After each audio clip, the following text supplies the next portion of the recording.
आइए हम सब यहाँ पर शुरू करते हैं क्लास 10th का मैथ चैप्टर 8.1। हमने फिर से एक बार आपको यहाँ पे त्रिकोणमिति देने का काम किया है दोस्तों, ठीक है। एक उम्मीद है कि ये सवाल जो अक्सर बोर्ड में पूछे जाते हैं, ठीक है, यह वीडियो आपके लिए हेल्पफुल हो सकता है। और जो एग्जाम होने वाला है आपका मैट्रिक का, ठीक है, उस मैथ में त्रिकोणमिति सवाल से अक्सर सवाल पूछे जाते हैं दोस्तों। हो सकता है कि जो हम अभी आपको बताएंगे सवाल यहाँ पे 8.1 का सवाल नंबर 3, 4 और 5 सवाल इसी से आ जाए तो बहुत अच्छी बात है, ठीक है। या फिर इसी आधार पर सवाल आएगा तो आप कर पाएंगे। तो वीडियो के अंदर बने रहिएगा। हम यहाँ पर सवाल नंबर 3, 4, 5 को देखने वाले हैं। समझ में आएगा तो अच्छा लगे तो लाइक करिएगा और अपने मित्रों को जरूर शेयर कीजिएगा, ठीक है। और समझने का प्रयास करिए, क्योंकि त्रिकोणमिति जो होता है ना, पूरे बच्चों का फेवरेट विषय होता है, चैप्टर होता है। और मैथ में ये एक ना बहुत अच्छा चैप्टर है जो आपको नंबर बढ़ाने का काम करता है, ठीक है। आपको त्रिकोणमिति में क्या क्या याद रखना है, तो आपको त्रिकोणमिति में अनुपात याद रखना है, उसका सामने याद रखना है, ठीक है। और कुछ फार्मूला जो आपको दिया गया होगा पहले से भी, वो आपको दोस्तों याद रखना है, ठीक है। चलिए हम सब 8.1 का सवाल नंबर 3 की बात करेंगे। सवाल नंबर 3 यहाँ पर नीचे शो करेगा, ठीक है। सवाल 3 क्या कहता है कि यदि sin a बराबर 3/4 हो तो cos a और tan a का मान ज्ञात करना है दोस्तों, ठीक है। तो सवाल नंबर 3 में क्या दिया गया है ना, तो जो पहले दिया वो लिख लेंगे, चूंकि दिया हुआ है, ठीक है। दिया हुआ है, क्या दिया गया है, तो दिया गया है sin a का अनुपात। sin a का अनुपात कितना दिया गया है, 3/4। तो हमें किसका मान लाना है, cos a और tan a का मान लाना है, ठीक है। हमको पता क्या है, हम सभी जानते हैं क्या कि sin का अनुपात क्या होता है, तो sin का अनुपात होता है p/h होता है। यानी इसका मतलब है कि यहाँ पे p का वैल्यू कितना दिया गया है, तो p का वैल्यू 3 दिया गया है, h का वैल्यू 4 दिया गया है। और हम सब जानते हैं क्या है कि पूरा जो त्रिकोणमिति जो हमारा दोस्तों होता है वो समकोण त्रिभुज के आधार पे होता है, ठीक है। तो यहाँ पर p का मतलब लंब का मान दिया गया है, h का मतलब तो कर्ण का मान दिया गया है, ऊपर वाला मान ऊपर के लिए, नीचे वाला मान नीचे के लिए। तो ये अनुपात हो गया, जिसका मान दिया रहेगा ना, हम सबसे पहले उसका अनुपात लगाएंगे वहां पे, ठीक है। तो 3/4 यहाँ है, इसका अनुपात पता है p/h होता है।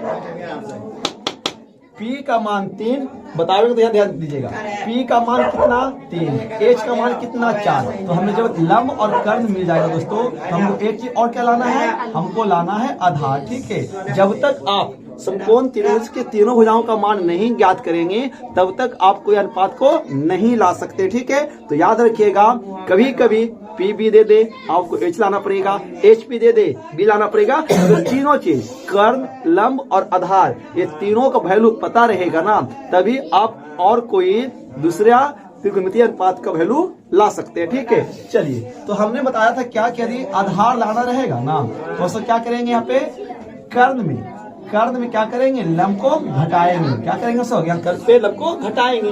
तो देखिए b बराबर √h का मान कितना है 4, तो लिखेंगे 4 का स्क्वायर, माइनस का माइनस, p कितना है 3 हो जाएगा दोस्तों, यहाँ पे 3 का स्क्वायर, ठीक है।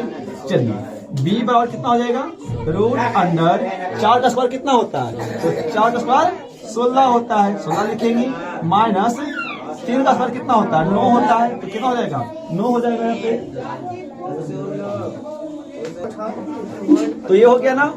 अब यहाँ पर से क्या करेंगे, v बराबर घर का कितना आएगा, 16 में 9 जाएगा, ये बचेगा 7। यानी आपको दोस्तों आधार कितना मिल गया √7। यानी ये आपका लंब हो गया, ये आपका कर्ण हो गया, ये हो गया आपका आधार हो गया, ठीक है। चलिए, अब जो आपको लाना है ना, जो अब आपको लाना क्या था पहले, इसीलिए लाना है यहाँ पे आपको cos और tan का अनुपात। तो पहले लाओगे किसका अनुपात, cos का लाओगे। तो cos का अनुपात क्या होता है, b/h होता है।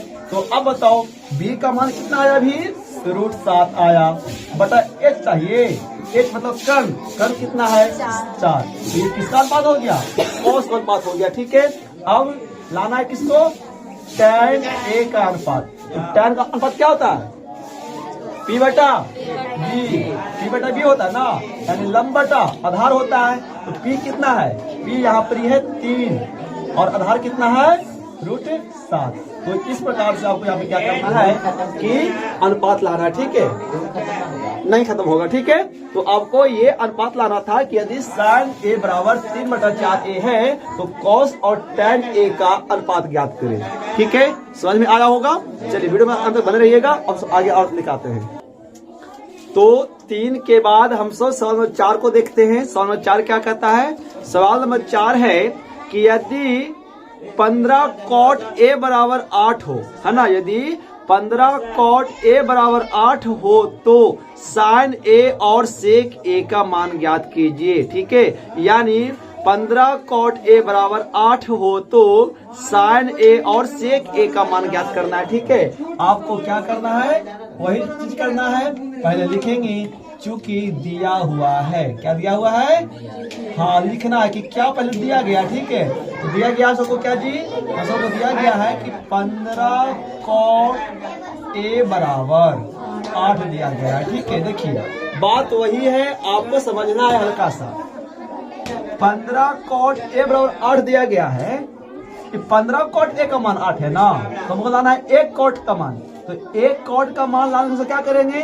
भागा करेंगे, यानी 15 को भेजेंगे कहाँ? इधर।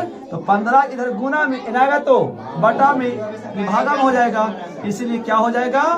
cot a बराबर 8/15 हो जाएगा। 8/15 हो जाएगा। अब बताइए cot का अनुपात मिल गया हम सबको, कितना मिल गया? 8/15। तो जब cot का अनुपात दिया गया है, हम सबको मैथ में एक बात पता है कि जिस फॉर्मूले का मान दिया रहेगा ना उसी चीज को लगाना है। यहाँ पे cot का अनुपात दिया गया है तो हम सब यहाँ पे क्या करेंगे? cot का अनुपात को ही लगाएंगे। cot का अनुपात क्या होता है? b/p होता है, b/p होता है, मतलब क्या? आधार बटा लंब होता है। तो अब बताओ आधार का मान कितना हो गया? 8। लंब का मान कितना हो गया? 15। तो घटा क्या आपको? तो घटा है कर्ण, घटा है h, घटा है बेस तो दिया गया है, परपेंडिकुलर तो दिया गया है, कर्ण आपको घट गया। तो कर्ण लाने के लिए पहले हम सबको क्या करना पड़ेगा? यहाँ पे कर्ण लाएंगे। तो कर्ण को लाने के लिए क्या करना पड़ता है?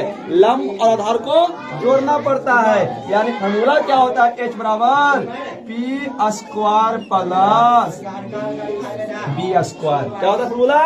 p² plus b²। तो h बराबर p का मान कितना? 15। तो 15 का स्क्वायर। b का मान कितना? 8। तो 8 का स्क्वायर। h बराबर √15 का स्क्वायर कितना?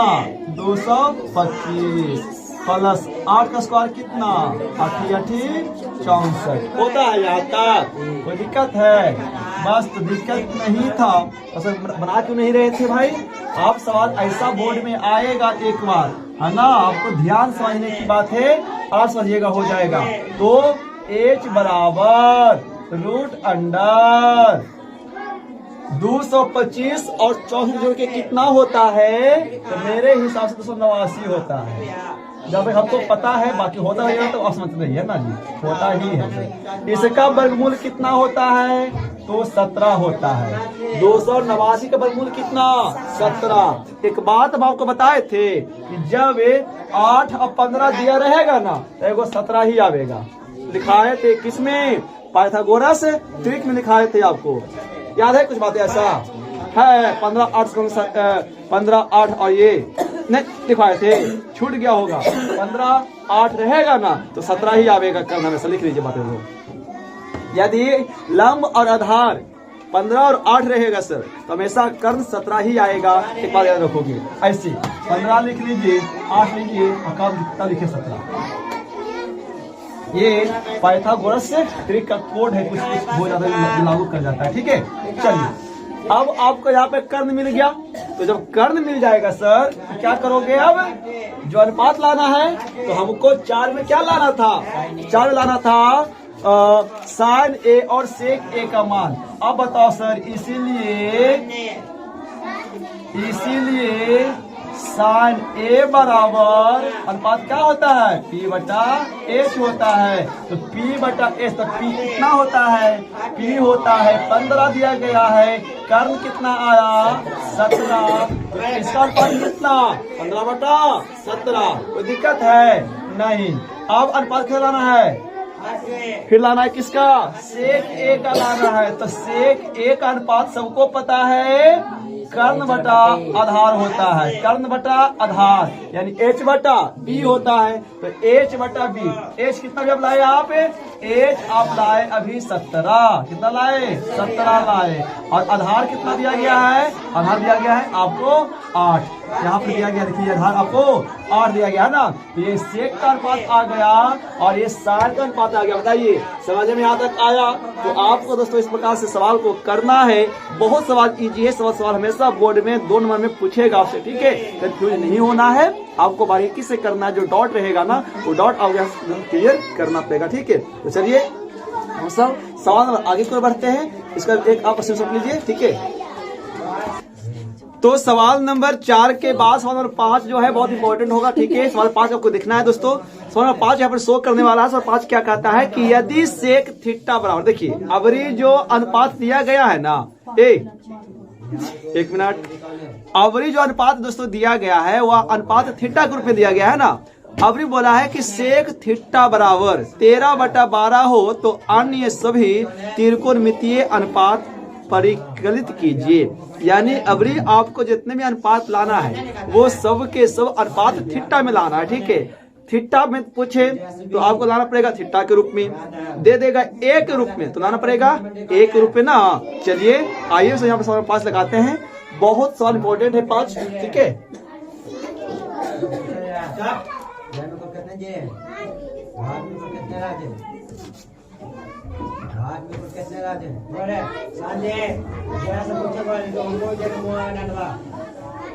चूंकि दिया हुआ है क्या, सेक थीटा बराबर कितना दिया गया है 13/12 दिया गया है, ठीक है। ठीक है, कितना 13/12। आप बताओ एक बात हमें, सेक थीटा का अनुपात क्या होता है सर, तो सेक किसका उल्टा है, कॉस का उल्टा होता है। तो कॉस का B बटा H, तो इसका हो जाएगा H बटा B। आप बताइए एक बात हमें, H का पता हो गया ना कितना, B पता हो गया ना 12। आपको घटा क्या सर, घट गया यहाँ पर P, यानी आपको यहाँ पे क्या घट गया, लंब घट गया है, तो लंब आना पड़ेगा। तो आप बताए थे कि जब लंब लाना रहे या आधार लाना रहे तो H में घटाना है, H में घटाना है उसको। अब तो हम क्या करेंगे, यहाँ पे लगाएंगे फॉर्मूला किसका, P का। फॉर्मूला P का क्या होता है, √H² माइनस B²। तो P बराबर √H का मान कितना बाबू 13, तो 13 का स्क्वायर माइनस B कितना 12, तो 12 का स्क्वायर। एक बात बताए थे कि जब कर्ण 13 रहेगा और लंब या आधार 12 रहेगा ना तो एगो 5 ही आएगा उसका, चाहे लंब या चाहे आधार 5 ही आएगा, ठीक है। बताए थे आपको ऐसा बात। तो यहाँ पे बताओ एक बात हमें कि P बराबर √, कितना तरह का स्क्वायर 169, 12 का कितना बाबू 144, ठीक है। यहाँ तक कोई दिक्कत नहीं। अब इसके बाद यहाँ पर क्या करिए, आपको यहाँ पे क्या करना है, अब बारीकी से ध्यान दीजिएगा, समझ में आएगा, ठीक है। आपको नहीं लग रहा है कि जितने हम सवाल अभी तक बता रहे हैं सभी सवाल एक ही तरह का सवाल है ना। तो P बराबर क्या हो जाएगा, तो हो जाएगा √, 169 में से कितना मालूम होगा, 144, तो घटेगा कितना, घट बचेगा 25, और 25 का वर्गमूल कितना होता है 5 होता है। यानी अब आपको P भी मिल गया, अब आपको H भी पता हो गया, B भी पता हो गया और P भी पता हो गया। तो अब बताइए बाकी सभी अनुपात आ जाएगा। चलिए हम लाते हैं बारी बारी से, इसीलिए साइन A बराबर P बटा H, पी बटा, अच्छा ओ सॉरी, सभी के सब थीटा के रूप में ना है, तो आपको लाना पड़ेगा थीटा के रूप में, साइन थीटा। तो साइन थीटा का अनुपात होता है पी बटा एच। तो पी कितना है, अभी आपने पी लाया 5 बटा एच कितना था 13, तो 5 बटा 13। फिर कितना बाबू, साइन के बाद कॉस थीटा, कॉस थीटा का अनुपात बी बटा एच। बी का मान कितना, बी का मान 12, एच का मान कितना 5, या फिर सॉरी एच का मान क्या ना है, और सेक का उल्टा कोसक होता है कितना, देखो तो सेक का उल्टा कॉस होता है, सेक का उल्टा कॉस, कॉस का उल्टा सेक, तो कॉस 12 बटा 13, तो सेक कितना दिया गया 13 बटा 12 दिया गया है। साइन कॉस हो गया, इसके बाद कौन लाओगे, टैन थीटा। तो टैन थीटा का अनुपात पी बटा बी, पी बटा बी। तो पी के मान कितना आया 5 आया, बी कितना दिया गया है 12 दिया गया है। टैन के बाद किसका अनुपात, कॉट थीटा का अनुपात। तो कॉट किसका उल्टा, टैन का, तो जब टैन का पी बटा बी तो कॉट का बी बटा सी हो जाएगा दोस्तों। यहाँ पे बी का मान 12 दिया गया है, पी के मान 5 दिया गया है। कॉट के बाद सेक होता है, तो सेक आपको दिया गया है, सेक लिखना नहीं है, देखो कौन बच गया, कौशिक थीटा बच गया ना। तो कौशिक थीटा साइन का उल्टा होता है, तो साइन का जब पी बटा एच, इसका एच बटा पी होगा। तो कितना, एच का मान 13, पी के मान 5। तो इस प्रकार से आपको क्या करना था, अन्य सभी त्रिकोणमितीय अनुपात लाना था। ठीक है, उम्मीद है कि यह सीरीज आपको अच्छा लगा होगा, समझ में आया होगा। ठीक है, तो हमने इस वीडियो में 8.1 का सवाल में 3, 4 और 5 को देखा। इस टाइप का सवाल इस बार एग्जाम में आने वाला है, तो वीडियो को अंत तक देखिए, अच्छा लगे तो शेयर कीजिए। ठीक है, आपको प्रयास यहाँ पे कर रहे हैं कि अब धीरे धीरे गांव में भी शिक्षा को लेकर आएंगे ऑनलाइन, और आपको यहाँ पे करवाएंगे। ठीक है, तो आप पूरे वीडियो को कंटिन्यू देखना, वीडियो को स्किप नहीं करिएगा, और अच्छा लगेगा तो एक अनुरोध है आपसे, वीडियो जरूर लाइक कर सकते हैं और शेयर दोस्तों कर दीजिएगा। ठीक है, ताकि हम आपके लिए सही काम करते रहेंगे। जय हिंद, वंदे मातरम।